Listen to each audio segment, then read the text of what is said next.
7:36 Monday morning as we, it's Cinco de Mayo this week, which is what, Thursday? That's a big day, Andrew. That's right, and I got Friday off. So. Yeah, you could do the margaritas. Oh, man, that's a big deal. Yep. Tequila is actually, I'm a Salsa? big fan of it. Yeah. Mm-hmm. I'm sure you are. Okay, so listen, it's funny that I'm talking about. The free money question of the day from Hobica, where we're going to do in a few minutes, give you a chance to win $100, $200, or $300 in cash.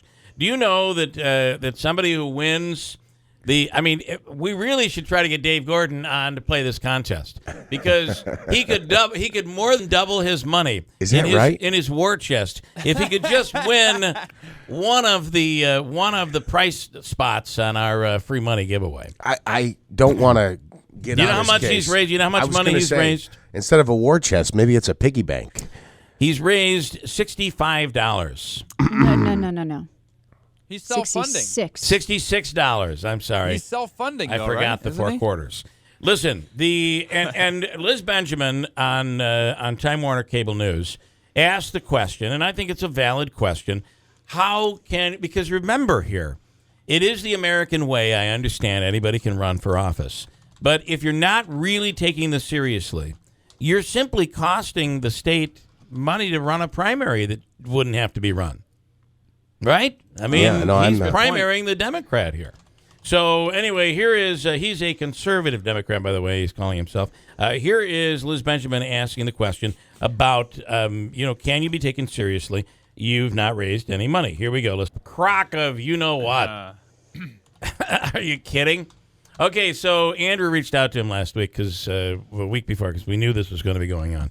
And the response was... I'm sorry, but I am meeting with some retired veterans discussing an array of issues, including how Bill demeaned my father's military-issued plaque featured in my campaign video.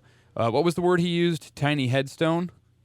Here's what that's taken out of context. That's a little bit unfair. I mean, this was at the moment he was criticizing me that I didn't have there was nobody listening. And we had 6 listeners. I think we had 5 or 3. And failed businesses, and I have no money, and he's a successful businessman. My comment was, if you're such a successful businessman and you're there exploiting your father, because that's what he's doing in this video. If you watch it, it's just disgusting. Then, chip in and buy a bigger headstone.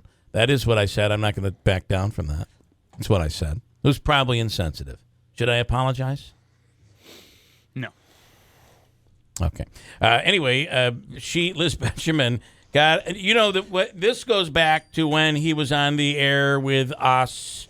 How far back? This was maybe a couple of months ago. He came on, and I kind of had felt that maybe he was in the tank for someone else and was kind of throwing some crazy daggers out there about this whole sham marriage thing that implying that maybe some of our representatives are gay and they're living a false life. I mean, where is this even coming from?